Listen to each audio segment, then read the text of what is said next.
I'm Chris Sutton. We've lived in Risby now for about 22 odd years, and I've been interested in village history and local history. I am connected with agriculture still. I'm a crop consultant. But as far as this is concerned, it dates back to 1938 when a local farmer, Bill Murford, who lived at Keys Farm in Risby, died under mysterious circumstances. In fact, it turns out he was murdered. It appears that both Bill Murford and his wife were in the habit of taking a daily dose of salts, Finnan salts, in the morning. And on this particular day, his wife didn't take any. But while she was preparing the ones for Bill Murford, she noticed that the tin of salts were discoloured, and she scooped the discoloured ones off the top and made a drink for her husband from the remainder, which he drank, and then almost immediately dropped down dead. So police were called and so on, and it actually attracted the attention of the Metropolitan Police, who sent down two high-ranking police officers to investigate the circumstances. And at the time there were two lines of inquiry. Bill Murford had apparently been a bit of a womanizer, and so initially suspicion fell upon his wife, Gertrude. Could she have poisoned the salts and deliberately not taken them herself but fed them to her husband?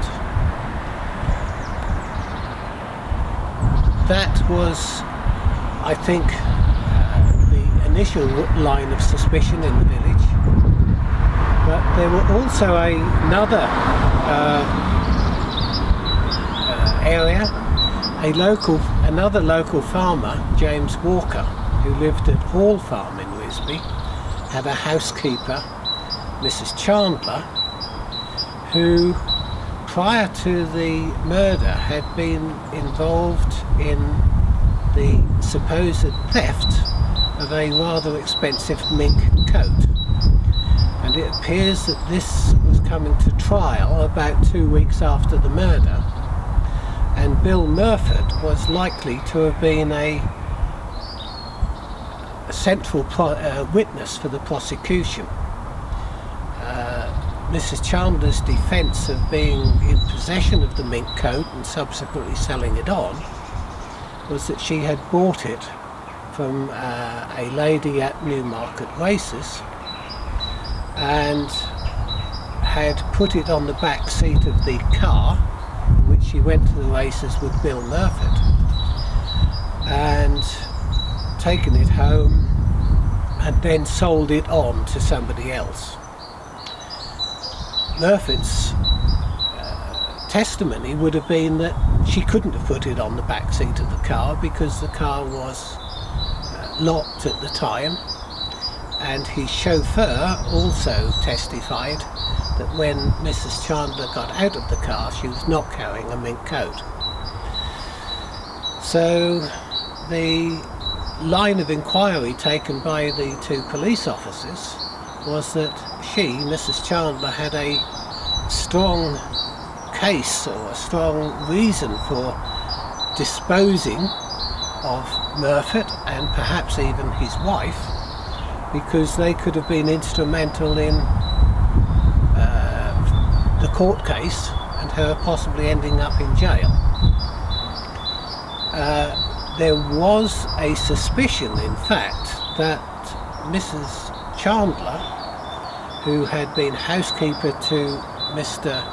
Walker, may have been involved in a previous murder where another lady was poisoned, and Mrs. Chandler benefited as a consequence of that. Anyway, the upshot was that without Bill Murford's testimony at the trial of Mrs. Chandler, the whole thing was thrown out, and as a consequence the two inspectors and the police case just didn't get to court. It was decided there was no possibility of finding the perpetrator of this murder, and so it never appeared in court. And as a consequence, some 80 years after the event, the Risby murder remains as is, and nobody was ever prosecuted for the offence.